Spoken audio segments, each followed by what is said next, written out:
সে সময়টাকে আমি মনে করি যে একটা সোনালি সময় গিয়েছে। যদিও স্বাধীনতার পরে পরে তারপরেও আমাদের কিন্তু সেই সময়ে একটা অবস্থা তৈরি হয়েছিল যখন অন্তত ক্রিয়েটিভ সৃজনশীল কিছু করা যেত। আজকে আমার ব্যর্থতা সেই জায়গায় মনে হয় আমরা যারা রাজনীতি করছি ওই জায়গাটা আমাদের ব্যর্থতা আছে। আমরা এই 52-53 বছরেও বাংলাদেশকে একটা সুখী, শান্তিময়, প্রেমময়, ভালোবাসাময় এক দেশ গড়তে পারলাম না। আমরা এখানে রাজনীতি নিয়ে সংকীর্ণতায় ভুগি। আমরা এখানে নৈতিকতার একটা সর্বনিম্ন পর্যায়ে চলে গেছি। আমরা যে জাতি, আমরা গর্ব করে বলার কথা আমাদের যে আমরা জাতি হিসেবে অত্যন্ত গর্বিত জাতি, সেই জাতি কিন্তু আমরা সেই কথা বলতে পারিনি কিছুদিন পরে আগেও। এখন আবার সেই আশা জেগে উঠেছে আমাদের মাঝে। আমরা আবার একটা স্বপ্ন দেখতে শুরু করেছি। সেই স্বপ্নটি হচ্ছে যে সত্যিকার অর্থেই আমাদের স্বাধীনতা ঘোষক শহীদ প্রেসিডেন্ট জিয়া রহমান সাহেব যে স্বপ্ন দেখেছিলেন যে একটা সুখী, সুন্দর, প্রেমময়, গণতান্ত্রিক, সমৃদ্ধ বাংলাদেশ, সেই বাংলাদেশকে নির্মাণ করবার আমরা চেষ্টা করেছি। আমরা যুদ্ধেও ছিলাম, 71 সালে যুদ্ধে ছিলাম, এরপরে গণতান্ত্রিক যুদ্ধেও ছিলাম। আজকে সেই গণতান্ত্রিক যুদ্ধ শেষ হয়েছে, কিন্তু এখন পর্যন্ত আমরা সেই ঐক্যের যে যুদ্ধ, সকলে মিলে একসাথে দেশটাকে যে গঠন করব, তাকে নির্মাণ করব, তাকে একটা পথরেখা দেখাবো, আজকে এই বয়সে এসে আমার কাছে মনে হয় এই জায়গায় আমাদের ব্যর্থতা আছে। সুযোগ সৃষ্টি হয়েছে, আমাদের ছেলেরা জীবন দিয়েছে, আমাদের রাজনৈতিক কর্মীরা জীবন দিয়েছে, আমাদের রাজনৈতিক কর্মীরা দীর্ঘদিন অস্বাভাবিক, অমানবিক নির্যাতন সহ্য করেছে। 700-800 রাজনৈতিক নেতাকর্মীকে গুম করা হয়েছে। 60 লক্ষের উপরে অধিক রাজনৈতিক নেতাকর্মীর বিরুদ্ধে মিথ্যা মামলা দেওয়া হয়েছে। হাজার হাজার নেতাকর্মীকে বিনা বিচারে হত্যা করা হয়েছে। এই একটা অবস্থা আমরা পার হয়েছি, আর নতুন সম্ভাবনা দেখা দিয়েছে। কিন্তু কেন জানি না আমরা সেই সংকীর্ণতার ঊর্ধ্বে উঠতে পারছি না। আমি আশা করব সমস্ত সংশ্লিষ্ট সকলের কাছে এই আবেদন জানাবো যে আমরা উঠে দাঁড়াই, আমরা আমাদের এই সংকীর্ণতার ঊর্ধ্বে দাঁড়িয়ে আমরা একটা সুস্পষ্ট, সত্য, সুন্দর একটা পথ নির্ধারণ করি। সে একটা স্বপ্ন যেটা আমরা দেখেছিলাম, সেই স্বপ্নকে আমরা বাস্তবায়িত করি।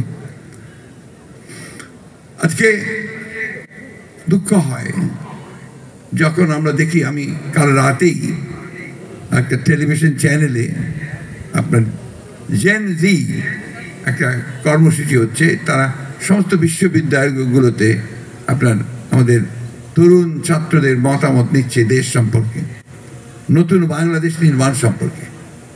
আমি দেখলাম যে এত অমিত সম্ভাবনাময় ছেলেরা, মেয়েরা, তারা অত্যন্ত দেশপ্রেম নিয়ে তারা কথা বলছে, তার পরিবর্তনের কথা বলছে। অনেকে আমাকে অভিভূত করেছে যে তারা সত্যিকার অর্থেই একটা বাংলাদেশ নির্মাণ করবার একটা পথও তারা দেখাতে পারে।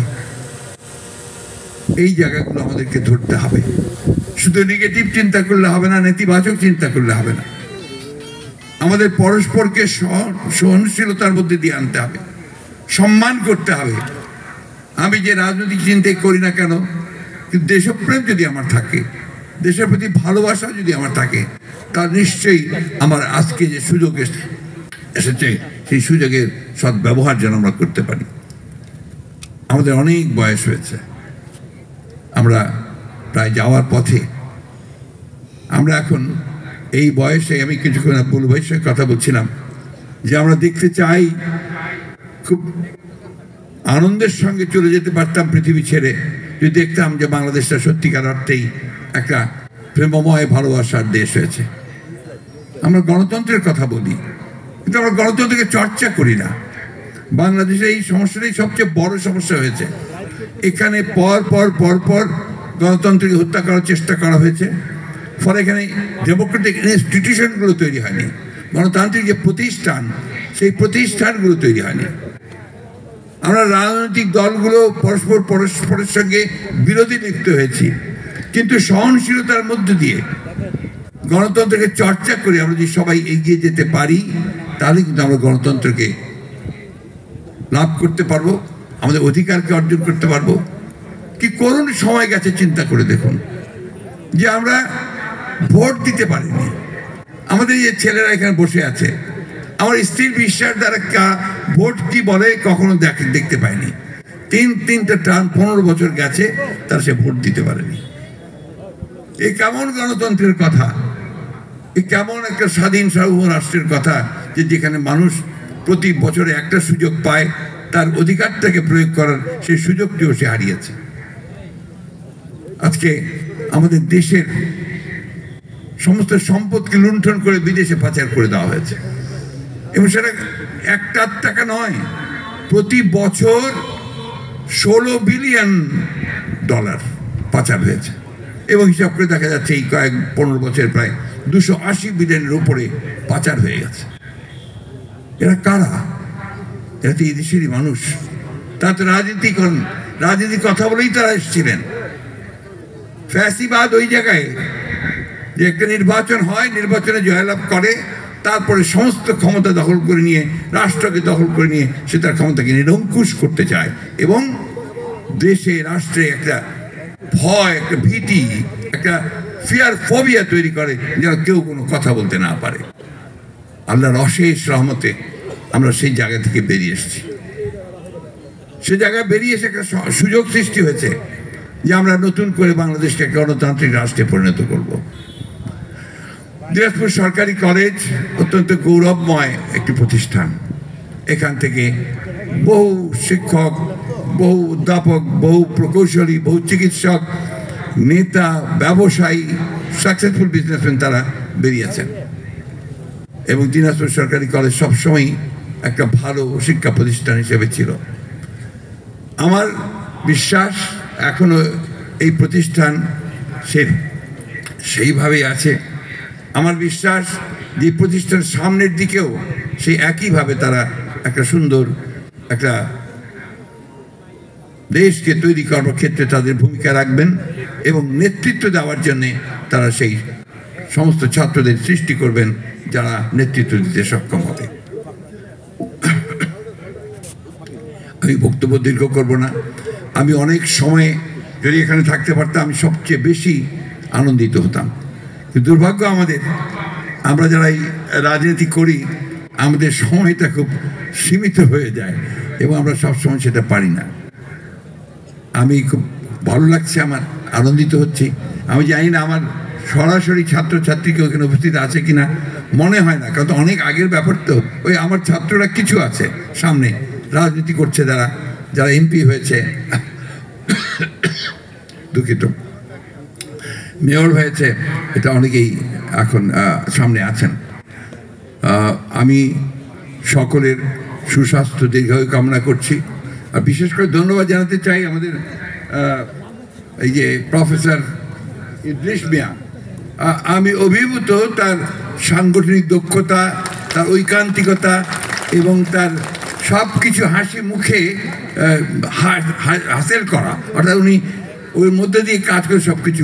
আমাকে উনি শেষ পর্যন্ত নিয়ে এসেছেন এখানে, এটা কয়েকবার চেষ্টা করবো। অনেক অনেক ধন্যবাদ আপনাকে, অনেক ধন্যবাদ। আমাকে একটা বিরল সুযোগ করে দিয়েছেন আপনি, কারণ আমি দিনাজপুরে খুব কম আসতাম। এটা আমার ছাত্রদের অভিযোগ আছে যে দিনাজপুরে আপনি আসেন না।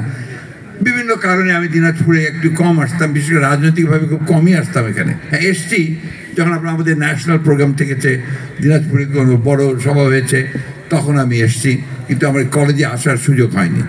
ধন্যবাদ আপনাকে, অসংখ্য ধন্যবাদ। আমি অর্থনীতি বিভাগের বর্তমান শিক্ষক যারা আছেন, অধ্যাপক যারা আছেন, তাদেরকে আন্তরিকভাবে ধন্যবাদ, কৃতজ্ঞতা জানাই। অর্থনীতি বিভাগের ছাত্রছাত্রীদেরকে আমি ধন্যবাদ জানাই, যারা এখন পড়াশোনা করছে। তোমাদের সামনে অনেক বড় দায়িত্ব আছে। বাংলাদেশের অর্থনীতি কিন্তু এখন খুব সংকটের সামনে, বিপর্যয়ের সামনে। এই ফ্যাসিবাদী সরকার 15 বছরে এই দেশের অর্থনীতিকে ধ্বংস করে দিয়েছে। এই দেশের অর্থনীতিকে সচল করবার জন্য যে নীতি নির্ধারণ করা দরকার তা তোমাদের মধ্য থেকে অনেকে বেরিয়ে আসবে। এবং এই কলেজে অর্থনীতি বিভাগের অনেক ছাত্র আছে যাদের সঙ্গে ঢাকায় আমার দেখা হয়, যারা এখন রিটায়ার করেছে, মন্ত্রণালয়ে বিশেষ পরিকল্পনা মন্ত্রণালয়ে তারা কাজ করত এবং খুব সফলতার সঙ্গে কাজ করেছে। আমি আশা করি তোমাদের মধ্য থেকে সেই ধরনের পলিসি মেকার তৈরি হবে, অর্থনীতিবিদ তৈরি হবে, যা বাংলাদেশের অর্থনীতিকে সঠিক খাতে নিয়ে যাওয়ার জন্য কাজ করতে সক্ষম হবে। এটা আমার প্রত্যাশা। আমাদের এই কলেজের চতুর্থ শ্রেণীর কর্মচারী বৃন্দ, ভাইয়েরা বোনেরা, অনেকে হয়তো আমাদের সময় যারা ছিলেন তারা কেউ নেই। আমি দু একজনের চেহারা এখানে দেখতে পেয়েছি যারা আমাদের সময় ছিলেন। আমি তাদেরকেও আজকে মনে করছি এই জন্যে যে আমি যখন এই কলেজে কাজ করেছি তখন তাদের সঙ্গে আমার সম্পর্ক খুব ঘনিষ্ঠ ছিল, অত্যন্ত আন্তরিক ছিল। আমি স্মরণ করি আমাদের সেই আফজাল স্যারকে, যার সঙ্গে আমি কাজ করার সুযোগ আমার হয়েছিল এই কলেজে। আমি স্মরণ করি বশির সাহেবকে, যিনি আমার হেড অফ দি ডিপার্টমেন্ট ছিল সেই সময়। আমি যখন এই কলেজের অধ্যাপনা করছি সেই সময় কিন্তু অর্থনীতির যে অনার্স ডিপার্টমেন্টটা খোলা হয়, সো আমার সুযোগ হয়েছিল সেই অনার্স ক্লাসে শিক্ষকতা করার জন্য। একটু ভয় পেয়ে গিয়েছিলাম এই জন্যে যে আমরা যাদের কাছে অনার্স পড়েছি ঢাকা বিশ্ববিদ্যালয়ে, আমি সেখানে আমার ছাত্রদেরকে অনার্স পড়াবো, আমার মনে হচ্ছিল যে আমি বোধহয় ঠিক যোগ্য নই। কারণ এই শিক্ষকতাটা এটা এমন একটা পেশা যে সেখানে আপনি যে দায়িত্ব নিয়েছেন সে দায়িত্ব কিন্তু আপনার একটা বিশাল দায়িত্ব। আপনি তাদেরকে শিক্ষা দান করবেন, যা আপনি সাবজেক্টে পড়াবেন সেখানে আপনি তাদেরকে বিশেষজ্ঞ করে গড়ে তুলবেন এবং সে যেন তার জীবনে দাঁড়াতে পারে, জীবনে প্রতিষ্ঠা লাভ করতে পারে এবং তার লব্ধ যে শিক্ষা সেটাকে সে কাজে লাগাতে পারে, সেই কাজটি। যাই হোক, আমি যখন আপনার কলেজ থেকে চলে গেছি, আমার সেই ছাত্রছাত্রীরা পরে আমার সঙ্গে অনেকবার দেখা হয়েছে। আমার সঙ্গে ছাত্রছাত্রীদের সম্পর্কটা অত্যন্ত ঘনিষ্ঠ ছিল। আমি এখনো তাদের কথা মনে করি, তারাও আমার কথা মনে করেন অনেক সময়। আমি এই কলেজের সর্বাঙ্গীন উন্নতি কামনা করছি। আমি এই কলেজের শিক্ষার্থী যারা আছেন তাদের আমি আশা করব, আল্লাহর কাছে দোয়া করি যে আল্লাহ তাদেরকে যেন অত্যন্ত জীবনে প্রতিষ্ঠিত করেন এবং দেশকে কিছু দেওয়ার জন্য তারা যেন এগিয়ে যায়। এখন অনেকেই, যেমন আমি আপনার কিছুটা হতাশা প্রকাশ করেছি, অনেকের সময় এখন একটু হতাশা প্রকাশ করছে যে এত বড় একটা আন্দোলন হলো, এত প্রাণ গেল, এত বছর গেল, তারপরেও এত সমস্যা কেন? সমস্যা তো থাকবেই, সমস্যাকে নিয়েই আমাদেরকে এগোতে হবে। আমি সেই জন্যই শেষ করব রবি ঠাকুরের একটা কবিতার শেষ অংশ দিয়ে, যেটা আমার সবসময় মনে হয় যে কখনো যেন হাল ছেড়ে না দেই আমরা। কবিতাটি হচ্ছে দুঃসময়। তার শেষের দুটো কবিতার লাইন আমার এখনো মনে আছে। যদিও সন্ধ্যা আসিছে মন্দ মন্থরে, সব সঙ্গীতে গেছে ইঙ্গিতে থামিয়া, তবু বিহঙ্গ ওরে বিহঙ্গ মোর, এখনই অন্ধ বন্ধ করো না পাখা। আমরা যেন কখনো পাখা বন্ধ না করি, আমরা যেন তীরে পৌঁছানোর জন্য আমরা উঠতে চেষ্টা করি। একদিন আমরা সেখানে পৌঁছবই। আমার বিশ্বাস ভবিষ্যৎ প্রজন্ম, যারা আমাদের আশা, যারা আমাদের আকাঙ্ক্ষা, তারা আমাদের এই স্বপ্ন পূরণে তার সবচেয়ে বড় সহায়ক ভূমিকা পালন করবেন। আমি দেখেছি ছেলেদের মধ্যে প্রচণ্ড স্বপ্ন আছে, তাদের অত্যন্ত আকাঙ্ক্ষা আছে এবং কর্মক্ষমতা আছে। দেশপ্রেমে উদ্বুদ্ধ হয়ে সব ছেলেরাই মেয়েরাই আজকে তারা কাজ করছে, তারা আন্দোলন করছে, প্রাণ দিচ্ছে পর্যন্ত। সেখানে আমাদের তো আমরা হেরে যেতে পারি না, আমরা নিশ্চয়ই জয়ী হব। আজান হয়েছে, আমি আমার বক্তব্য শেষ করছি। আমি আবারও আন্তরিকভাবে ধন্যবাদ জানাতে চাই আয়োজকদেরকে, যে আমাকে এখানে আমন্ত্রণ জানিয়ে তারাকে বিরল সুযোগ করে দিয়েছে আপনাদের সামনে উপস্থিত হবার। আমার বহুদিনের যে একটা আকাঙ্ক্ষা এই কলেজে একবার আসার, সেটা পূরণ করবার জন্যে আপনাদেরকে আবারও আন্তরিকভাবে ধন্যবাদ, কৃতজ্ঞতা, এবং আমাদের সামনে উপবিষ্ট অতিথিবৃন্দকে ধন্যবাদ। ছাত্রছাত্রী যারা আমার ছিলেন, সাবেক ছিলেন, এখন আছেন, সবাইকে শুভেচ্ছা এবং আশা করছি সবাই আপনারা ভালো থাকবেন, সুস্থ থাকবেন। আসসালামু আলাইকুম।